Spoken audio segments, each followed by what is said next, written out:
Prabowo menang itu kita luluhkan, Anies menang kita luluhkan, Ganjar menang kita luluhkan. Pertanyaan etisnya, dia dimenangkan oleh sistem yang jujur atau tidak? Threshold itu dari awal sudah tidak jujur.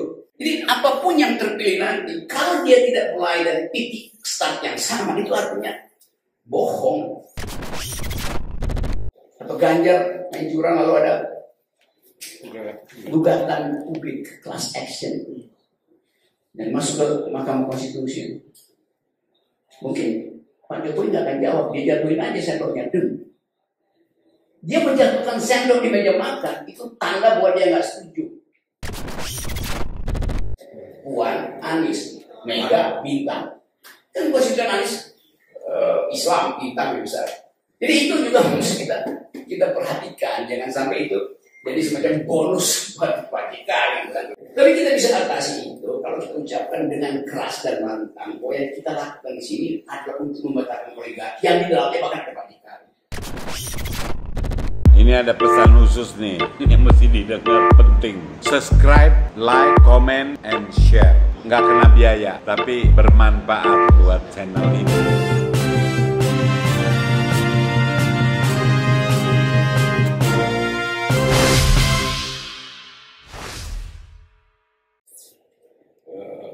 Ancol nonton Formula. Ya, itu di situ ada dua balapan mobil sama balapan politik. Jadi coba bayangkan, kenapa ada kegembiraan kita di sini? Pak Mudik dari tadi wajahnya gembira aja dalam usia sesepuh itu. 97 ketika ide ini diajukan, saya ikut pakai banner itu, pakai ikat herbal itu, Mega Bintang itu. Kalau saya nggak salah, saya bersama Alex Asma Subrata, orang PDIP, marhum, dan Eros Jarot. Dari awal ide Mega Bintang itu secara simbolik ingin menantang Soeharto. Kan itu genealoginya, asal usul politiknya itu. Tiba-tiba ide yang hampir punah itu diingatkan kembali oleh Mas Mudrik. Lalu kita bayangkan bahwa kita seolah-olah regain, menemukan kembali sesuatu yang hilang dari percakapan publik, yaitu kombinasi antara nasionalis dan Islam. Tapi pertanyaannya, kombinasi demi apa? Dalam politik orang lakukan kombinasi karena ada lawan di seberangnya. Tadi diterangkan tadi oleh Pak Sukri dan Ferry yang digemparkan oleh Ganda itu. Ya, oligarki itu. Tapi kita mesti kasih alasan kenapa begitu. Keadilan di dalam versi Bintang, dalam versi Islam adalah kesetaraan manusia. Dan itu diabaikan oleh oligarki. Jadi secara ideologis, kebintangan itu bertentangan atau ingin menentang oligarki yang tamat. Carikan dalilnya, Saudara Ferry, sebagai apa? Mesti ada dalil itu, supaya ada alasan historis kenapa Mega Bintang itu diucapkan kembali. Yang kedua, nasionalisme dengan sendirinya. Kalau kita sebut PDIP, Mega di awalnya itu ada wong cilik. Dan yang menyebabkan akumulasi pada oligarki sekarang adalah pemerasan terhadap wong cilik. Jadi mesti dicarikan juga dalilnya tuh, supaya ada keterangan akademis kenapa Mega Bintang ini sekarang sangat relevan. Bahkan di tingkat dunia, kalau Anda baca statistik terakhir, ini pertama kali di dalam sejarah dunia diperlihatkan bahwa akumulasi kekayaan itu meningkat demikian tinggi dan kemiskinan juga meningkat lebih tinggi lagi. Skalanya begini ya, susul-susulan antara kekayaan dan kemiskinan di skala dunia itu selesai. Lalu buruh, mahasiswa, DPD, kita di sini ada di mana di dalam blocking itu? Kan sudah selesai politik hari ini kan. Jadi problem kita adalah seandainya, coba kita bayangkan, oke, Pak Prabowo menang itu kita luluhkan, Anies menang kita luluhkan, Ganjar menang kita luluhkan. Pertanyaan etisnya, dia dimenangkan oleh sistem yang jujur atau tidak? Threshold itu dari awal sudah tidak jujur. Karena itu Pak Lanyala terus-menerus menghidupkan wacana itu. Jadi apapun yang terpilih nanti, kalau dia tidak mulai dari titik start yang sama, itu artinya bohong dari demokrasi. Jadi itu yang mesti kita ucapkan supaya kampus ngeh bahwa ini bukan sekedar upaya untuk makar, ini upaya untuk membenahi bangsa karena dihalangi oleh aturan yang betul-betul secara demokratis tidak jujur. Kita abaikan aja MK sekarang. Kan masih ada orang berharap MK, nggak ada harapan itu. Ipar. Hari ini Pak Jokowi makan malam dengan iparnya.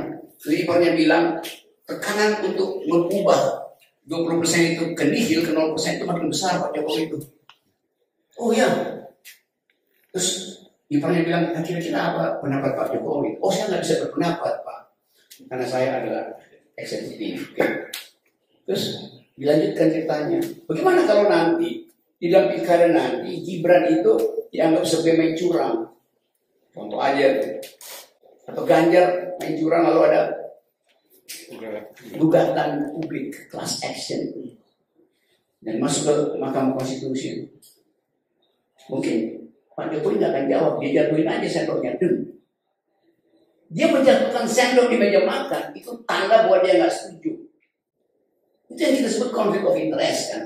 Hanya sinyal kecil itu bisa membatalkan demokrasi itu karena perselingkuhan tadi. Jadi itu soalnya itu. Sekarang saya balik pada problem kita hari ini. Kita memanfaatkan keadaan kekacauan elit hari ini untuk menyodorkan konsep tadi. Jadi mumpung ada kekacauan elit, ini kan Pak Jokowi bikin blunder baru kan? Pak JK bikin blunder baru, sehingga semua orang merasa wah sangat mungkin. Ini memang sangat mungkin.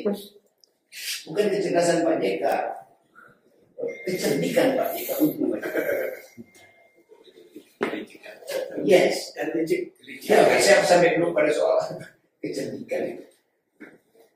Oke, kita lagi bicara oligarki, Pak JK oligarki apa bukan?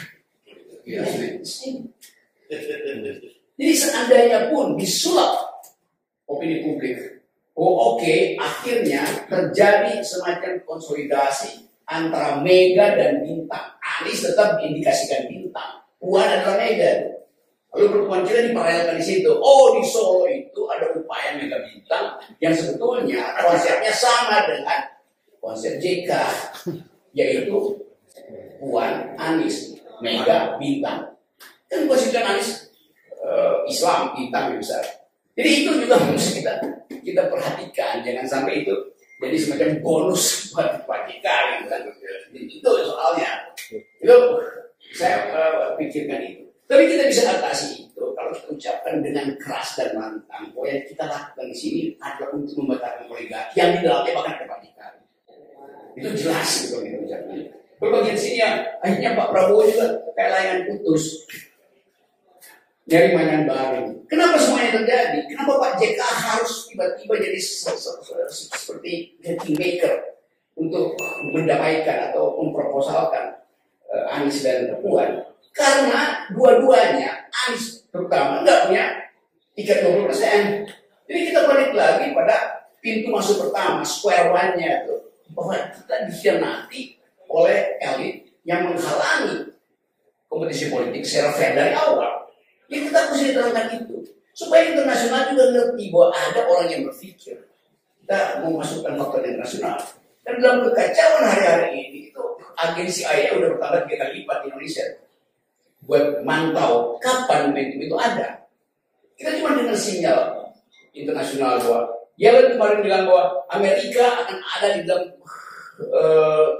dia belum tahu stagflasi, bahasa inflasi akan 2 digit. Artinya ekonomi Amerika akan berbahaya dan ekonomi dunia juga begitu.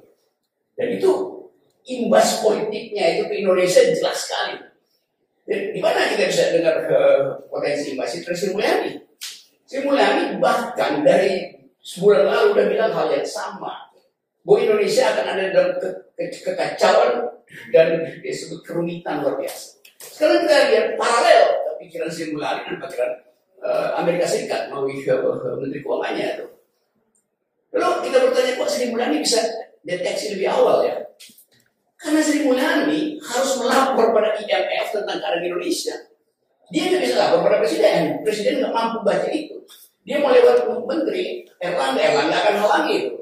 Sebagai ekonom yang secara teknokratik tahu keadaan, dia nggak bisa tegur Presiden Jokowi. Karena itu dia lempar isu itu ke IMF sebagai orang yang tahu tentang kualitas sistem IMF. Dia bocorkan keadaan Indonesia kepada World Bank dan IMF. Waktu World Bank IMF bikin komunike, Sri Mulyani kutip itu. Padahal Sri Mulyani yang laporin. Jadi kan begitu cara kita membaca kan. Artinya keteknokratisan dalam kabinet udah hilang. Kan dia mesti Sri Mulyani bilang, setelah sidang kabinet saya mau bicara atas nama hasil sidang kabinet. Dia nggak bisa bicara. Yang mau bicara siapa? Muldoko. Puter-puter. Mahfud nggak ngerti persoalan. Jadi keadaan di dalam politik di kabinet nggak bisa kita tahu ini krisis apa enggak. Kita cuma dengar Rizal Ramli, kita dengar Antoni Budiawan. Dan memang itu yang didengar publik sekarang tinggal soal itu. Saya habis pulang dari Bima, habis naik gunung Tambora, terus datang, waktu saya mau pulang, ketahuan WA grup sering kirim gue, Rosa Rocky Gerung ada di situ. Ditahan saya seharusnya cuma 2 hari, 1 minggu saya di situ. Ditahan di jalan, ditahan di kafe, ditahan di perpustakaan, ditahan ke Istana Sultan, hanya untuk bicara hal begini. Dan mereka punya deteksi yang sama dengan kita, kendati tidak bisa merumuskan dengan baik. Tapi semua merasa bahwa ada yang kacau. Kalau di dalam drama Shakespeare, something rotten in Jakarta. Ada yang busuk di Jakarta, tercium di situ. Orang bisa terima tak tahu keadaan kita. Jadi sekarang kalau kita bilang, kalau misalnya dari Solo kita ucapkan sesuatu yang akhirnya bisa tersambung dan keresahan publik di bawah, maka kita dapat kekuatan baru. Mumpung yang ada di sini adalah yang bersih. Pak Lanyala disebut tiap hari oleh orang Bima. Kenapa? Karena Pak Lanyala satu-satunya yang dianggap mewakili rakyat. Kan itu yang terjadi kan. Yang DPR itu udah nggak dianggap. Bahwa siapa itu DPR. Tadi juga Pak Lanyala nggak dianggap. Tetapi karena ada momentum Pak Lanyala itu menyalahkan pikiran, terutama soal 20%, kritik pada pemerintah segala macam. Orang anggap, kok bisa ya ada elit di dalam kekuasaan, dianggap elit Anda, tetapi bisa punya akal pikiran yang bersih. Jadi orang kaget bahwa masih ada sebetulnya orang yang kendati ada di dalam lingkaran kekuasaan, tapi bisa independen untuk melihat wajah Indonesia yang buruk, yang popeng ini. Jadi itu intinya. Sekarang sebalik tadi, padahal sebetulnya kalau kita bikin survei dalam keadaan sekarang, saya kasih 3 parameter. Seorang leader nanti dia harus melewati filter pertama, yaitu etikabilitas, gak pernah bohong, tidak terlibat korupsi, dan punya moral bersih. Itu etikabilitas. Kedua, intelektualitas. Dia punya konsep tentang masa depan Indonesia yang dibayangkan tadi oleh saya. Dia mampu untuk duel argumen dengan diplomat dunia. Tidak merasa rendah diri untuk bicara di forum-forum internasional. Karena punya intelektualitas. Baru kita bicara tentang elektabilitas.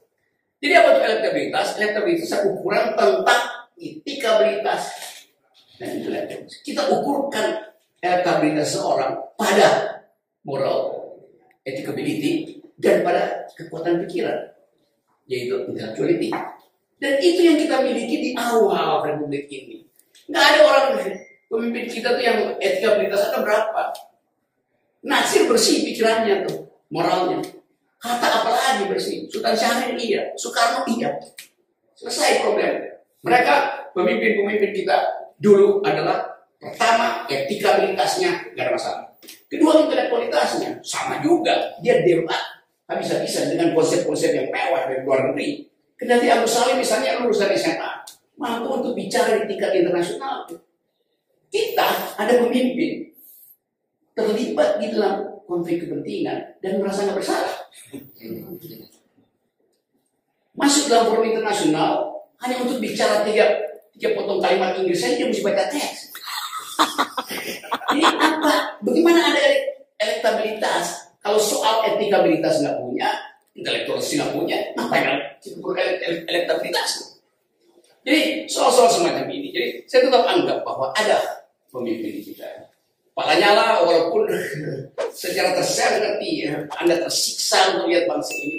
Bukan karena secara pribadi Anda ingin menerangkan bahwa saya Lanyala, saya berhak jadi presiden. Semua orang berhak jadi presiden. Jadi kalau ada daftar siapa yang mau jadi presiden, semua berhak. Yang daftarnya sekarang cuma ini dan itu tuh, pilih ini dan itu, enggak.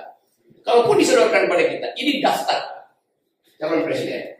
Dibuat oleh lembaga survei. Berapa orang di situ? 7 orang. Oke. Siapa yang Anda pilih, Pak Rocky? Jangan tanya siapa yang Anda pilih, yang saya pilih. Tanya saya siapa yang saya coret pertama. dengan parameter apa? Etikabilitas enggak coret. Etikabilitas dia, intelektualitas kurang coret. Kan itu kan. Sekarang kalau kita coret semua itu, lalu orang bilang apa isinya kalau kita tentukan sendiri versi kita. Kenapa kita takut? Deklarasikan. Jadi itu yang kita ingin. Paling tidak ada cahaya dari Solo. Supaya orang tahu bahwa kita nggak terperangkap pada blocking itu aja. Dan masyarakat sipil menginginkan ada alternatif. Itu yang akan kita dorongkan besok. Terima kasih.